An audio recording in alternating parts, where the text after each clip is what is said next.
welcome to For the Record podcast. I'm your host, Rhoni, and I'm Danielle. We're at episode number 6. We've crossed 5. Honestly, like when the 5th one came out, I'm like, did we forget one in there? Are we ahead of ourselves? But yeah, we are at 6. I can't believe it. This is great. We love it so far. Can't complain. And I asked Rhoni about 10 minutes before we started this. I said, what is our view count on? Are we at like... We're at like 295 views. Wow. Or listens.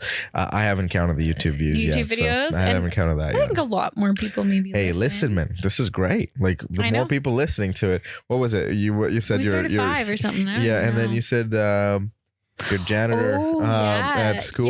Yeah. A janitor at the school was like, so that podcast of yours, I've been listening to it. And I was like, you made it when? Just joking. But it was like, so Jay's going to get so mad at me. He's not an old man, but what does he have anything to do with the wedding industry? And he loves it. Out there. He's listening to it. Guys, we're making a dent. People are listening. Yeah. So the next thing is just sponsorship. So Finney and Willis, if you would please. Just submit your payment on time. Exactly. Like, we're just waiting for the payments for the first episip. We're 6 episodes in. And we'll only name drop you every freaking episode. When will we get free coffee? Just joking. And Tim Hortons, yes. Tim Hortons might be a long shot. Yeah. But we could show up to Finney and Willis's household and we're like, knock on the door. It's like, where's my money? Yeah. Where's my money? Or Tim Hortons gift cards. Yes. You never know. Cards. You never know. Okay, so today's topic is what, Rhoni? So came across this article on brides.com website. It says the top 50 mistakes brides make or couples make. I'd say couples. Yeah. And it's a brides magazine, so it kept saying brides on there, right? So top 50 mistakes couples make. Some of them are absolutely not necessary. Like, they're not mistakes. They're mostly opinions, and everybody's different, so you take what you need and you know. But some of them are really good points too. So. And some of them, they're out of the states where they're they're out of the states. So some of them don't even apply to us. So no, like they make us. Canada's always the distant third cousin, right? So it's never applies to us. So, but we're gonna go through that article and we're gonna pick out some points if we're skipping through, because it just doesn't even matter. So. That's what we're going to do. So we're going to give our take on what these mistakes are and how they should, if it's a mistake or if it's not, or if it could be done differently and why it's important too. So, sure. All right, let's roll it. See what we got. The first one. Yes. Let's take a look here. Oh. You don't put yourself first. Okay. So I think we've kind of touched on this before. Every episode only. Yeah. Right. That you do want to consider your guests. You do want to consider what people's, in some stance of how people are going to enjoy the party, but people's perception of your party or how smoothly things go or how stressful it can be, or in-laws or bridesmaids or groomsmen. Honestly, what kind of day do you want to have? You need to think about you. 100%. And you definitely need to put yourself first, because again, at the end of the day, it's your wedding. You and in your husband or wife, it's your wedding. And you have to understand what you want to make it happen is what you want to make it happen. Because at the end of the day, you're not going to doing it for someone else or because someone said so or something that you don't really like is not going to matter at the end of the day. And when you go to a wedding, and I like to sit there and think of this all angles as if I was the bride, if I was the bridesmaid, if I was the photographer, someone working at it, or a guest. When I walk in and the bride and groom are just having the time of their life and they're happy and the wedding is uniquely them, I love it. Even if 100%. It's not for me, I still absolutely love it. Absolutely. If the bride and groom want mac and cheese for supper, sweet. You get mac and cheese. You do you. 100%. Yeah, absolutely. So make sure, remember, you only get one of these days. Hypothetically, you only get one. Make sure it's for you. Hopefully, only one of this day. Won't dive into that, but it's your day, and just us saying it's not going to hit in. You're going to have to remind yourself that a couple times within 100%. The wedding planning. Second, you don't consider your guests. So Rhoni and I talked about this one quickly before we started podcasting today. There's so many things you could say about this, but ultimately, I think we wanted to talk about timeline. 100%, Nick, you got to think about how long they're going to be spending at your reception or just for your day at the venue. Like it's just from the ceremony all the way until the end of the night. You got to think about how long they're going to be spending and how much you can shorten that so they don't feel like they're there all day. Yeah. And at the same time, they have enough energy to get to the party, right? Exactly. So what he means by that is if you have a 1 o'clock ceremony, but your cocktail hour doesn't start till 4, that's a huge gap for your guest. And I would say sometimes that would either people go to a bar, get too drunk, or they're just tired and want to go home by 8, right? So it's like either or. It's a long time away from kids if you're having a no kid wedding, or just there's a few things you can consider, and there's ways around that for your timeline. So that'd be the only thing I'd honestly really worry about your guest is like having enough food for them, making sure that you have enough alcohol and booze at your bar, and just your timeline. That's how you can consider your guest. Just make it tight. Make sure again, think about it. Just a regular Saturday, they're waking up at, let's say your ceremony is at 3, they're waking up at 11, 10 or 11, sleeping a bit, and then, get ready and then show up to the wedding. Now you're thinking about, okay, so from 3 o'clock, let's say your party is going till about 12 or 1. Now you got to think about, okay, so if my party's going that long, am I going to last like 9 hours? And if, let's say if it's middle peak wedding, like summer, then how much energy you're going to have and how much of your guests are going to think about and stay and enjoy the day, right? Well, and then, I mean, now that we've got that in your brain, if you're planning a wedding, this one's more for, like we said, your brides. What weddings have you went to and why'd you like them in terms of timeline? 100%. So think back in your brain. Why did you like so-and-so's wedding via timeline, or why didn't you? So it'd be the only real thing we say. We say, think about yourself, but then that's probably the only part where I'd actually think about your guests. Yeah. And that's the timeline's a whole nother topic. And we keep telling you that's a whole nother show. I know. We'll get to it. Okay. All right. Next one. And what do we got here? You buy your wedding dress before choosing the one. That doesn't matter. Don't worry about it. Next one. You rule out wedding planner altogether. Probably wouldn't. Yeah. Like I would definitely, the stressful part about a wedding, again, the article goes into detail too. It's the week, 2 weeks prior to, it's a lot of things that start coming back to you. Because before you had the time to reply to texts and emails and phone calls. But once it gets to crunch time, which is pretty much 2 weeks prior, like you are starting to not have enough time, and you're not spending time with the family and the friends who are coming to visit you see you closer to the wedding. If they're coming overseas or across the country, they're usually coming a couple days in advance. It'd be so nice to have that time beforehand that you could just relax and say, I don't know, it's all gonna go great, my wedding. One thing I would say about a wedding planner is if something goes wrong within your day, or there's someone forgets the rings, or your dress falls apart, or you just need a point person where vendors need to chat with, right? Like something they need to know. Yeah. And I would say too, like if you don't have one, definitely your photographer takes on some of that role. Like for myself, a week before the wedding, I'm always handing out a timeline and just going through things with clients. But generally, your wedding planner does get involved in that. And, like your photographer would still hand that to your wedding planner, and then they would kind of make everything happen and roll. And pretty much the entire date's timeline is dictated by 3 people, is you, your wedding planner, and your photographer. And those people, since they're there, they sort of dictate what happens at what time, and they pretty much know what's happening throughout the day as well, right? Exactly. And again, funny enough, we talk about wedding planning, we've got a new addition coming to Trident. I'm gonna drop that little Easter egg for next episode, because they'll know that then. But because we're talking about wedding planning and organizing and coordinating, so but we'll get that's something we need to add. And when I talking to a wedding planner, if it's in your budget, it's not in your budget, whatever you choose to do, definitely see, because they're all quite different. Make sure you see what they do, how they price it out. I don't know, just explore it. I haven't dealt with a ton of wedding planners in my day, but I will say, like, sometimes a wedding planner, if say you've got a mother-in-law or father-in-law that's taking over the wedding planner just steps in. And they take the brunt of that. And there's another point about the parental discussions and parental limits in there too. So, but day of coordination, wedding planners are huge, and you got to think about that as well. But we'll go to the next one, and don't worry about that one. Keep going. Your strict the article says you're too strict with social media. I've never ran into that. I don't think so either. But what the article goes on into is about, you know, where sometimes couples are like, don't post any videos or photos from our wedding leading up to it and after it until we post from the photographer. I'm like, that is a little too extreme. Maybe understand, you know, about the ceremony or anything until it's not done. But, you know, people are going to post snaps and Insta stories. Well, absolutely. But like, even from a professional standpoint, and I've, like I said, never heard of anyone having a problem with this. I probably won't post even on my Instagram or my story a picture of the bride until past 9 p.m. at night.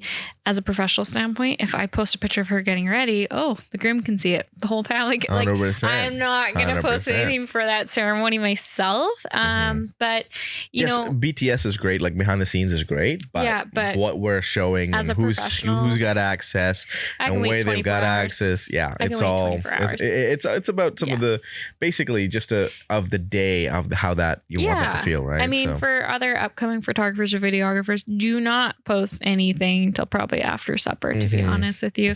But for your guests, like, I mean, I have never asked this, but it's bride and groom's decision, unplug ceremony. 100%.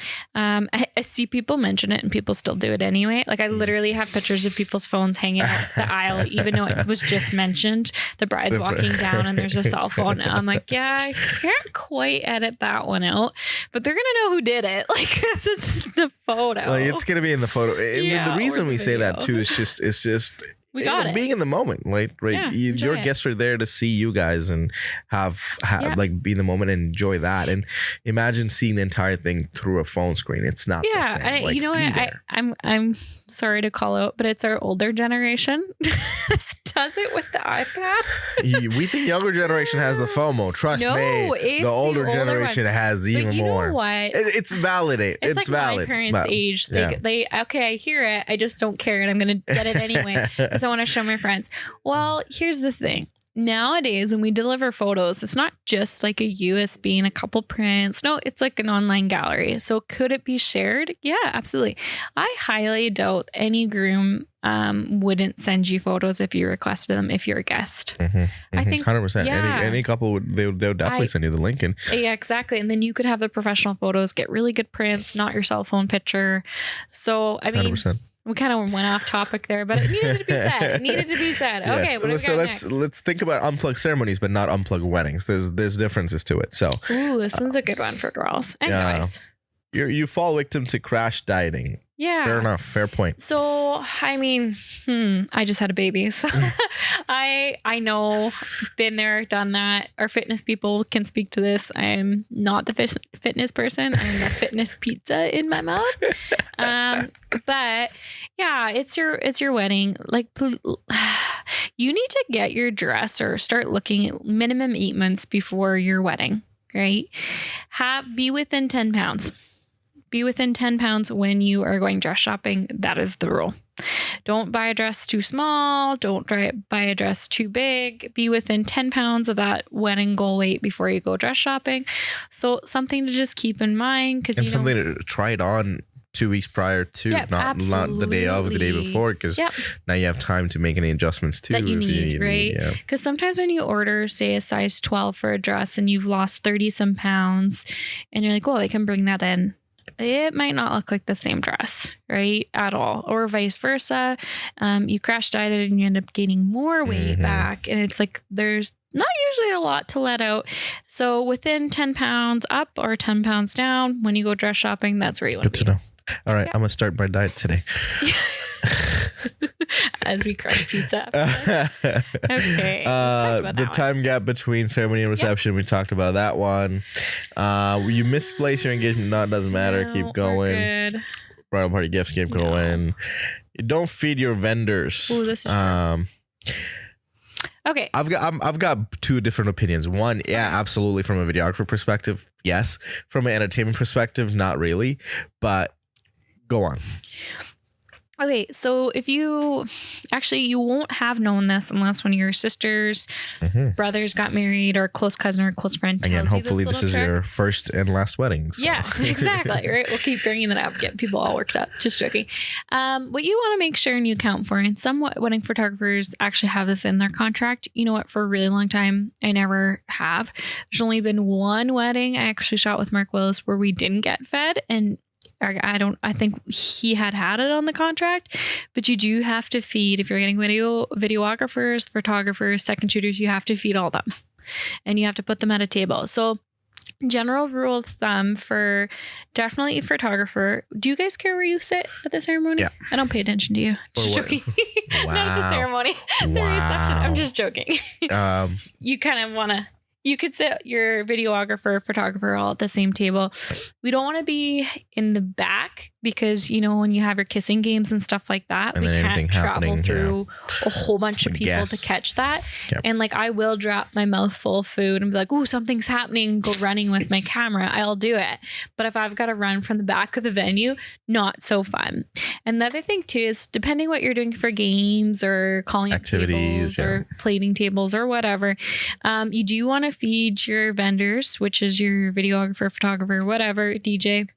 You want to feed them like right after the head table, right after the family table, because while you're eating, we're probably not going to be focusing on taking pictures of you with like your stuffing your face. We're going to start taking pictures of the ceremony, things that transition piece where the last couple tables are still eating, but the rest is going on. So yeah, we want to be done eating when you're done eating and keep capturing and going from there. 100%. So, and same thing with video too, just in the sense that, again, we're there to capture the video that's happening and of kissing games or the buffet activities or anything like that. But from an entertainment perspective, most of the times we're also emceeing the wedding. We're the ones calling the table. We're the ones, you know, moving, making the kissing activity happen. So in that case, we really, from an entertainment perspective, we don't care because for most of our DJs, again, either they have a meal just before the cocktail hour starts, or after, like, you know, anytime between 9:30, 10 or so. So we don't necessarily are busy eating.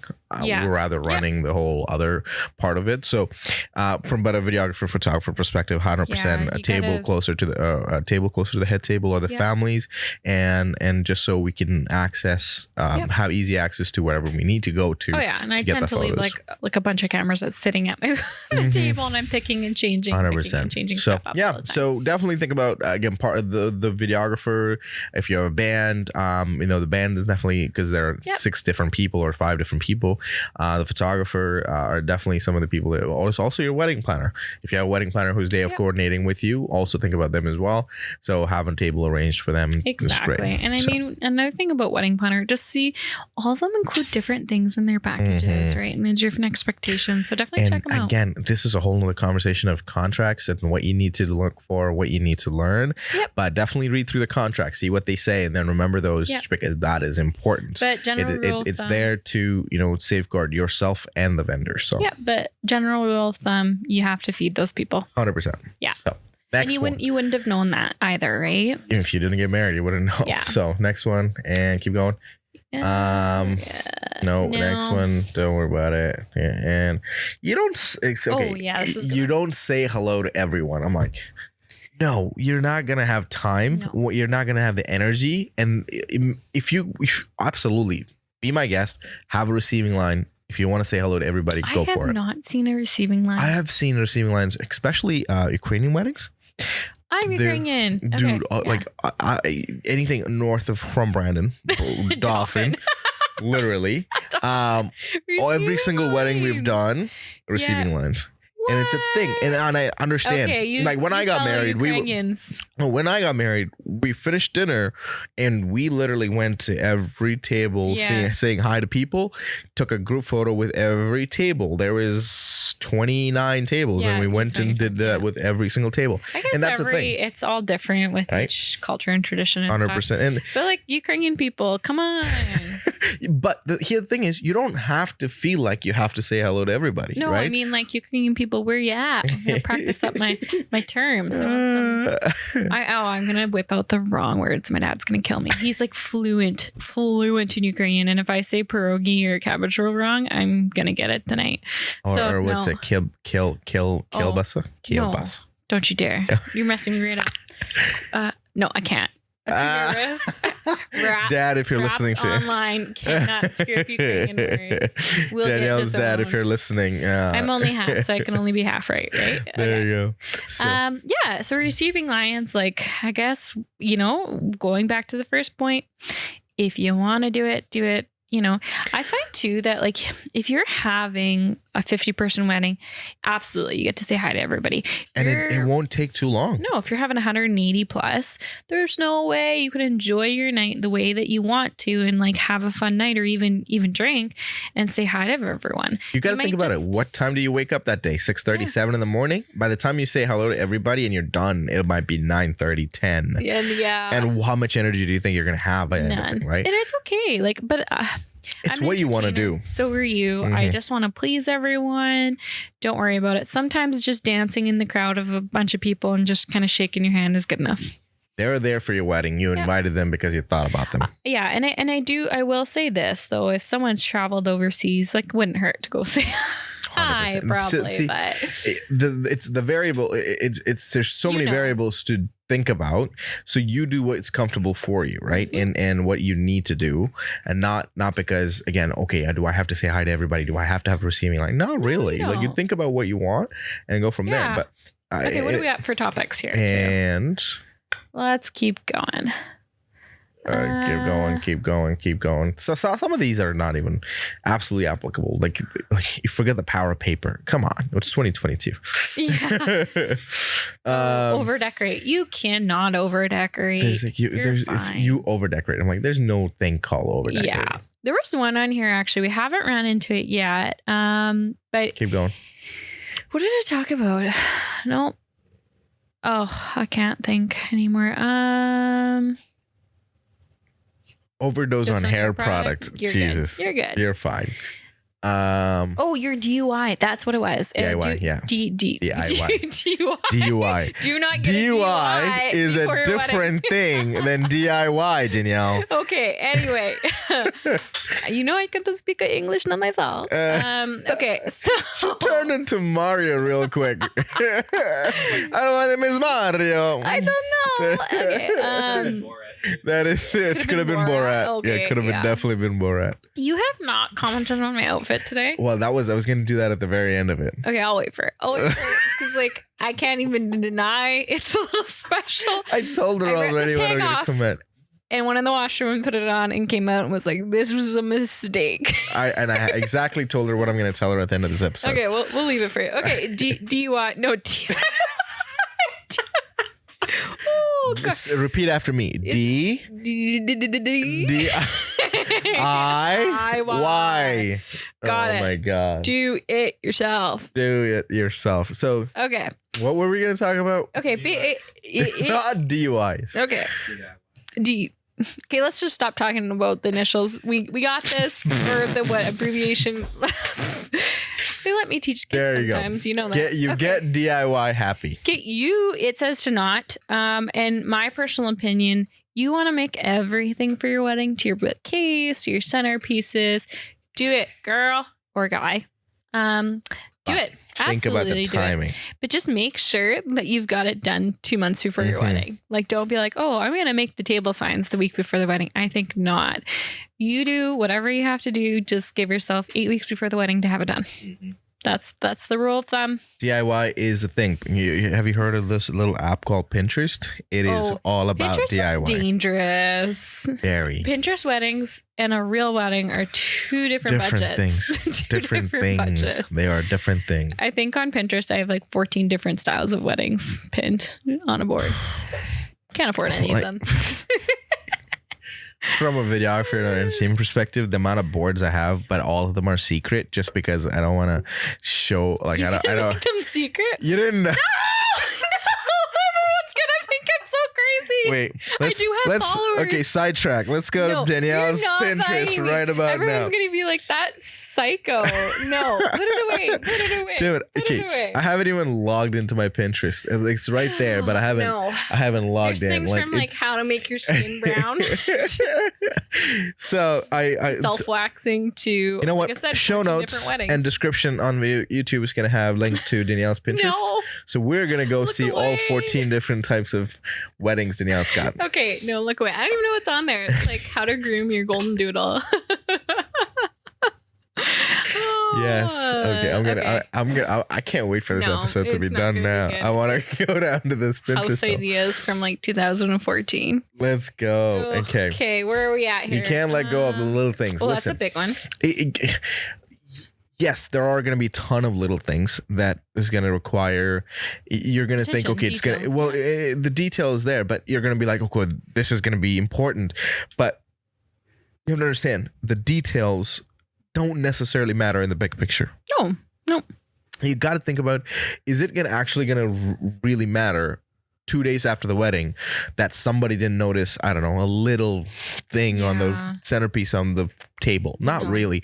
For you, it's going to matter. But on the big picture, everyone's going to think about how the wedding was. Didn't get you the right running cloth thing. No, it's okay. The little things, not necessarily. You know, I analyze myself here. Sometimes I do get worked up about little things. It's because I'm actually probably stressed out about something else. But it's one of those things, just like I said before, constantly have to personally remind yourself, is this the end all be all? Right? I said it before, I'll say it again. I think bride and groom each choose something that is super important to you for the wedding. Make that happen. And then the rest, whatever. Right? 100%. So whether a decorator is really important to you, or this photographer, or this caterer, and that's it, you need to have it, stick to that, forget about the rest. The rest will work itself out. 100%. Okay, what's the next one there? I think that one's a good one. Oh, you forget to eat. Oh. I do not forget to eat. Okay. Actually, we did. I'm not sure Silas remembers. He was there too. Like, they were all done. We were still saying hi to people. And by that time, it was 11 o'clock. Party was about to be done at 12. And me and Salome look at each other and go, did we eat yet? And she's like, no, I haven't eaten yet. So we walked to the buffet, but the staff was like, you got to have a mask on. So neither of us have our mask on. So we're like, okay, we got to go find masks. And about the alcohol in us, we literally got distracted again. And somehow, so her dad went and found plates. Luke went and found mine. And like, we got the plate and we had like 3-4 bites and we're back on the dance floor. And then, so literally we forgot to eat. And then we came back to the hotel and 2 o'clock in the morning. We're like, what was the food like? We're asking everybody else. It's like, what was there? How was it? And I don't even remember what the food was. Aw, so that's a sad story. it is, again, but think about it. Like, things happen. So you gotta go for your sunset pictures and stuff like that. You know, if you're having a buffet, you can it's your wedding day. Tell them to set aside a plate for you and do not clear that plate. Or have them serve you right to the table and make sure you're not missing it out, right? Yeah, and then even have your maid of honor or groomsmen say, no, they're not done with their plate type thing. I've been a bridesmaid where I've had to go help the bride pee, and then I had to go do something else, and then I came back and my plate was gone, and I was like, I didn't even eat that. Yeah. so it does happen. Be aware of it. Try to plan for it. Got it. But I mean, next point. Yeah. What else do we got here? You don't have matching bouquet to your dresses. No. Apply. Keep going. Through needles, no. Hidden cost, no. Invite guests to your. No, keep going. Oh, forget to set parental boundaries. Yeah, let's make this one our last one. Okay, so forget to set parental boundaries. That comes in so many forms. I've heard so many good stories, so many Trust bad me, stories. I'm from an immigrant family. Parental boundaries are not a thing. You're going to have some parents that don't care and don't overstep. You're going to have mother-in-laws, father-in-laws, people with opinions. I've seen some things. I definitely have. All I could say is just right from the get-go, make your expectations clear, but also be mindful. I will always say, and I mean, I don't know if I'm overstepping here. If you do have a mother and father-in-law, if you have a mother and father-in-law, your own parents, and they're giving you quite a bit of money for your wedding, then, you know, they should get some say in some things that 100%. Would make them happy. But ultimately, whatever's going to make you happy, you can be respectful, but it is your wedding.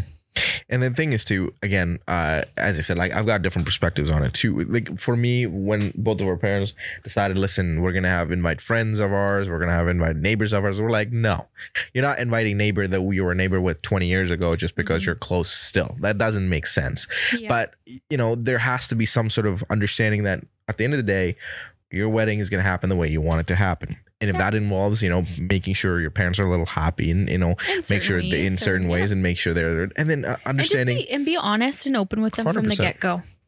Yeah. Right. So you got to understand where they come from. At the end of the day, make it sort of a 70-30 split. 70% of whatever you want, then 30% you let them decide, whatever you can give up on the 30% or whatever your percentage works out to. Right. And even if you're, you're a parent and you're listening to this podcast, like if your kids, a wedding shouldn't set you back when you're starting your life. And I know I shouldn't say the word starting your life because that's such an old term to say with weddings. It's a stepping stone that it's a milestone for people, right? So you start from there. It's a different type of lifestyle from there on out, right? So if you are, as a parent, if you are inviting just 10 friends, 5 couples, well, that's anywhere from $50 to $100 a plate. That's an extra $1,000, right? Anywhere from $6,000 to $1,000 for your child. So I can see why some people are like, do we really need that person there, right? See, and there's the financial aspect. From another aspect is, as parents of from where, from my parents, they are like, we have bigger families. We have to invite all of them. That's the right thing to do. I'm like, yes, I understand what's the right thing to do, but what's the point? Like, if what I've are you going to exactly? I've seen them twice in my life. In a real life before COVID, if my wedding was happening, there would be about, combining her family and my family, there would be about 1,200 people at my wedding. What? 1,200. 1200. Not even kidding you. Not even shitting you. There would have been 1,200 people at my wedding. That is 100%. Because my mom's grandmother is the 6th of 7 kids. My grandfather is 11 of 13 kids. So my mom grew up with cousins left and right. Where on earth do you cut that off? You don't. You just say, you get the immediate family and maybe one extra circle, and that's it. Yeah. The rest of them, it doesn't even matter. If I haven't heard your name ever in my life, or only heard your name and never seen you before, you're not coming to my wedding. No. So, but for them, they're close. For them, you've talked to them, but for you, it's not the same. So, from a again, immigrant family perspective, thank God for COVID, we only had 280 people. But oh my gosh, the wedding have taken a while. But if it was not COVID, holy cow! Like, we wouldn't have enough time in the day. That's its own circus. So, as I said, your parents have certain say, and in my family, both sides of the families were like, okay, we're gonna have all our family out. Nope, COVID. No, sorry, thank you. Every family thing is different, but like I said, I think you hit the ground running by having the discussion right after you're engaged, as you're doing the wedding planning, not when you're in the middle of the wedding planning and not 4 weeks before. And if your parents are a little hard to convince and things like that, let's start thinking about the other way. Like, how can you get a venue that you really like, but only has, 120 people capacity? Sorry. So then, there was the ways to work around. But at the end of the day, you got to set your boundaries, because you and your wedding as a couple is more important than just a little tad more important than your parents thinking it's my daughter's or my son's. Goes back to the first point, right? So, okay, I think that's our time. That was it, and I think there's a few things. There's a lot of things in there when we kept saying skip because it was just not important. But I think it was a good list of 50 that we sort of diluted down to a few of them. I think some of that was helpful. Some of that opinion was mattered, and some of them from our perspective. But I'll leave the article in the show notes and the description on YouTube as well. You guys can take a look at it. Take a look, read it if that's something you wanted to sort of see what we were going from. But thank you for listening to episode number 6. Please hit subscribe on YouTube if you're watching. Follow on Apple Podcast, Spotify, or wherever you're listening to this podcast. Also, this podcast will be video format on Spotify. If you're watching it, you can watch it on Spotify too. So we've got early access to video on Spotify, which is awesome. So do share it with family and friends or anybody who's getting engaged. Yeah, exactly. So planning a wedding? And if you watch the video, you will see my Amish shirt today. That is exactly what I said. So when Danielle came out, what do you think about my shirt? She said, I'm like, you look Amish today. I don't even know. I personally went with pirate. I will take all of swear. the heat, you know. See, we could come up with all the Amish jokes because we know that you don't listen to podcasts. You were so mean. Okay, I don't know. We could go with pirate. Who knows? No, I'm not going with pirate. That's like a solid 1970s Amish look right there. Like, what is this? I could be its own kite. Oh my God. I swear. Our podcast is getting canceled by the Amish. I'm not even kidding. But thanks for listening to episode number 6. We'll see you guys next week. See ya. Bye. Watch some Amish person's like, where did she get that?